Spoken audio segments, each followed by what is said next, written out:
beloved, Boss Mike, Cervera.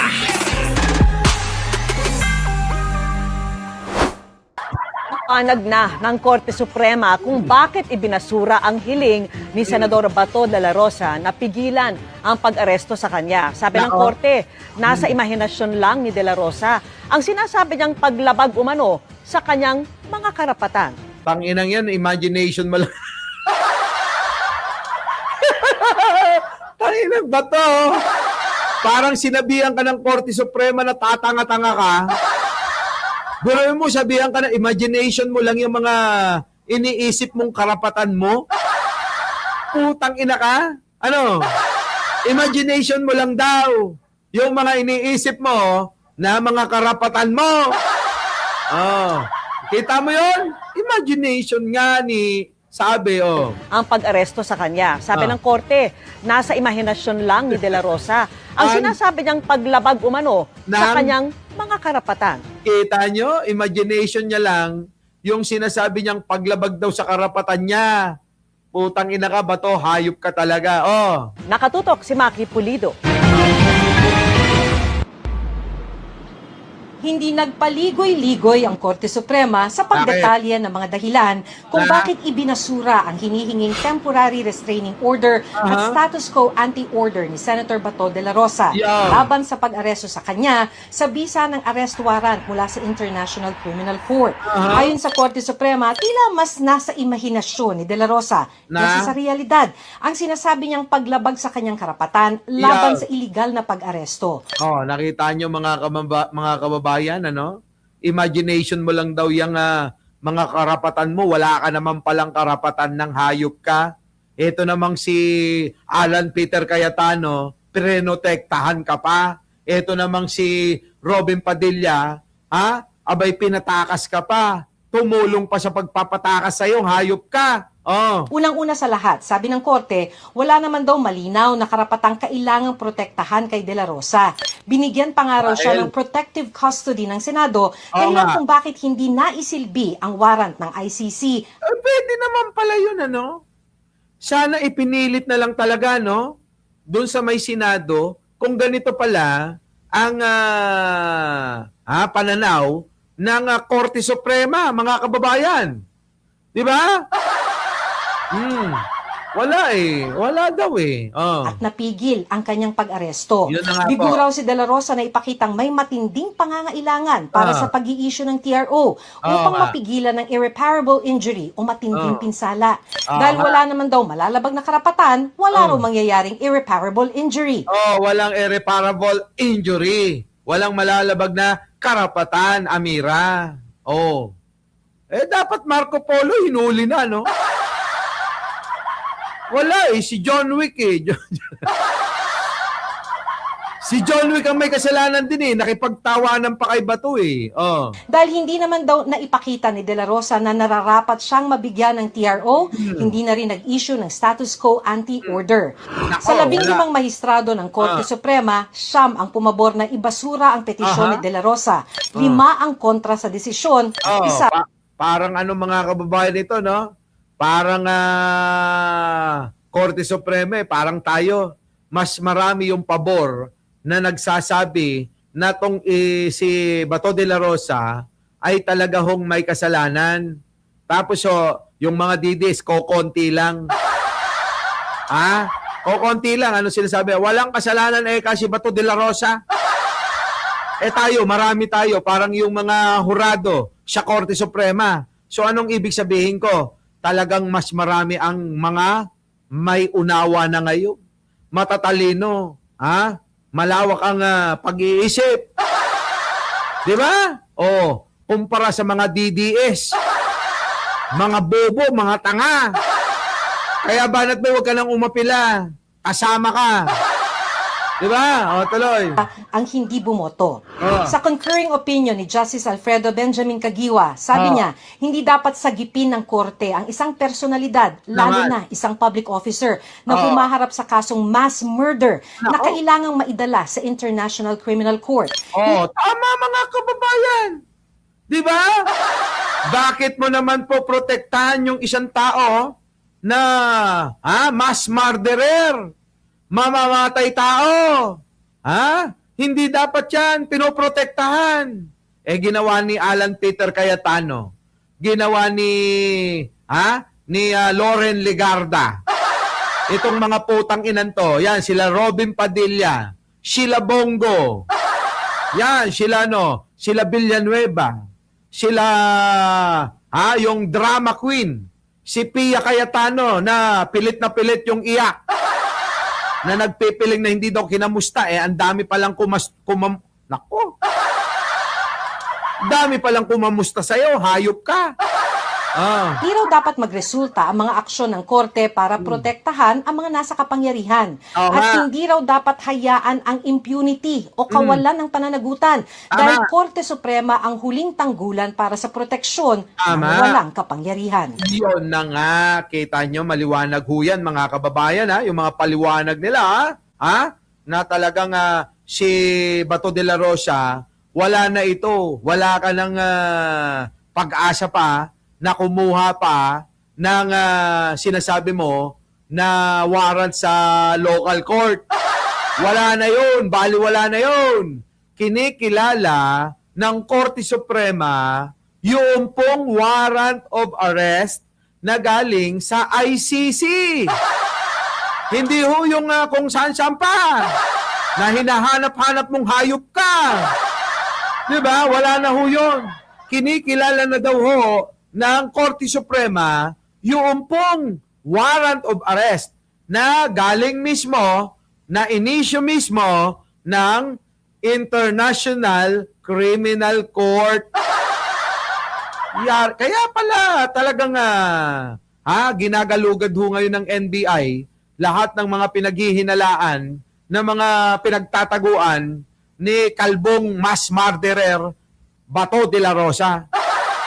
Mass murderer yan, mga kababayan, O, tuloy. Dapat mag-ingat din daw ang korte na magamit na politikal na basahan para linisin ang mga taong may dugo sa kanilang mga kamay. Kita nyo? Diba? Huwag hahayaan kang magamit ang Korte Suprema na maging basahan o pamunas ang Korte Suprema sa mga may kamay na punong-puno ng dugo. Etong mga mamamatay tao, etong may mga kasalanan, ginagawa nilang basahan ang Korte Suprema para ipahid doon, gamitin doon, na linisin ang puro dugo na mga kamay nila. Grabe, no, mga kababayan, tindi talaga, Yan. Diba?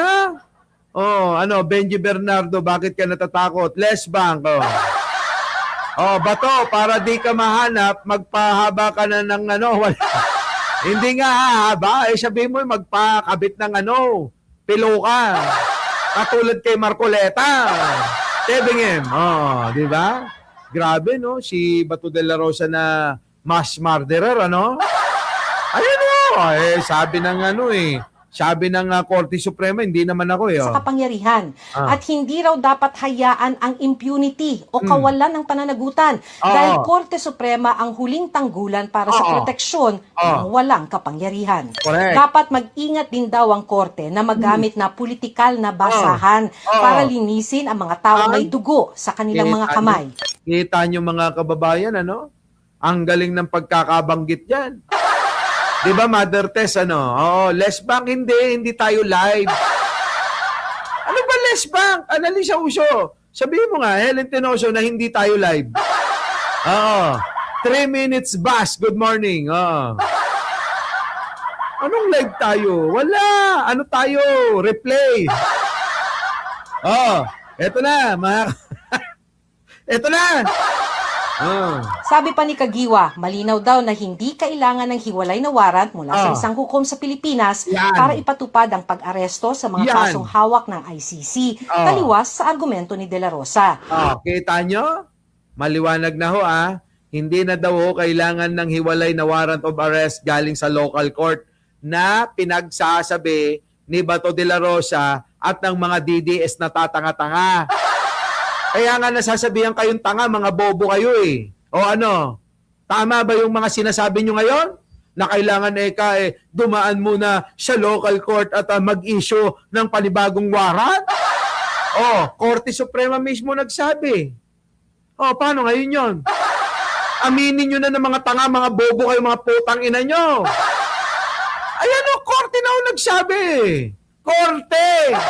Korte Suprema, hindi korte-kortihan. Korte Suprema. Di ba? Ayan ang ganda lang sinabi. Ulit. Korte Suprema ang huling tanggulan para sa proteksyon ng walang kapangyarihan.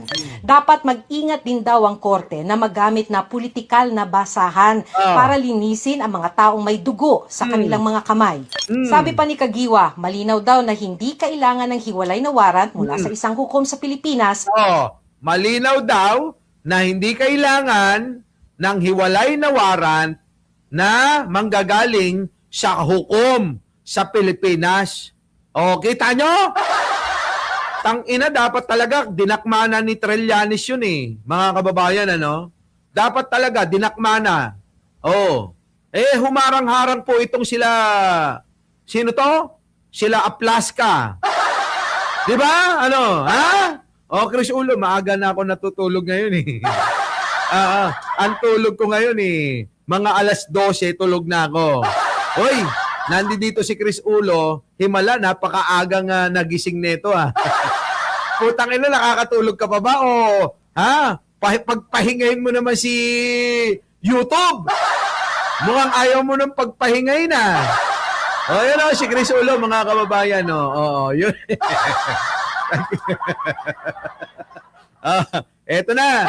Ayan maliwanag na hindi na daw kailangan ng local court para mga kababayan, hulihin, dakpin si kalbong mamamatay tao, mass murderer Bato de la Rosa. Kamay.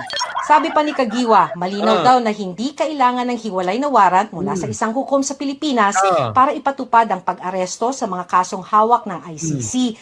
So, mga kababayan, tama tayo. Tama si Chris Ulo. Di ba? Nagla-live ka pa nga kagabi. Replay yun, replay. Ano ba? Di ba? Nick Valdez. Maliwanag na establish na natin to. Lolita Salazar. Na si Bato de la Rosa na pugante, mamamatay tao ay hindi na kailangan ng panibagong warrant na manggagaling sa local court. Tulad doon ng mga pinagsasabi nung mga naggagaling-galingan ng mga DDS na mga bobo tanga. Tatanga nyo, paano ngayon? Disinopla kayo ngayon ng Korte Suprema. Di sinabi, tama yan, sila Mike Cervera, sila Chris Ulo. Kayo ang mali. Kayong mga DDS, ang tatangan yung mga vlogger kayo. Naniniwala kayo kay Torion, kay Bondok, at saka kay Sara Duterte, at saka kay Marcoleta. Naniniwala kayo, mga bobo yan di ba? Maniwala kayo doon, kay Mike Cervera. Totoo yung mga sinasabi noon na hindi na kailangan ng warrant na manggagaling sa local court.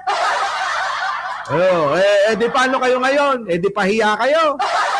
Sa bagay, sanay naman na kayong mapahiya noon pa, no? Di ba? Sisilids, sanay na sanay silang kulang pa. Si Cayetano. Yung mga tatanga-tanga, mga putang inang mga senador yan Iwas sa argumento ni De La Rosa. Sa separate concurring taliwas daw sa pananaw at mga paliwanag Linda de la Vega ni Bato de la Rosa na pinipilit niya na soklolohan daw siya dapat ng Korte Suprema. Nia Merced, Pedrito Silorio, John Wick, walang kwentang DILG. Yun na nga sabi ko nga sa inyo, may chika ako, halos palayasin na Len Cruz, Roel San Pedro, Heidi Pantino, si John Vic Remulla sa isang cabinet meeting. Nakakahiya na Alam niyo sa totoo lang, tanggalin na muna natin to. Sa totoo lang, kung ako kay John Vic, Abay, delikadesa na lang. Mag-resign ka ng kusa, hayop ka. Di ka pa nahihiya? Kulang na lang ipagtabuyan ka ni Pangulong Bongbong? Eh, hindi ka na pinapansin Oh, kita niyo mga kababayan, ano? Di ba? Mike BP. Di ba? Ganun. Commander Churba. Nako. George Vargas, kung nagkabotohan last Wednesday, panalo ang minority. 11 minus cheese. Di ba? Ewan ko mga kababayan, Oo. Our beloved Boss Mike Cervera.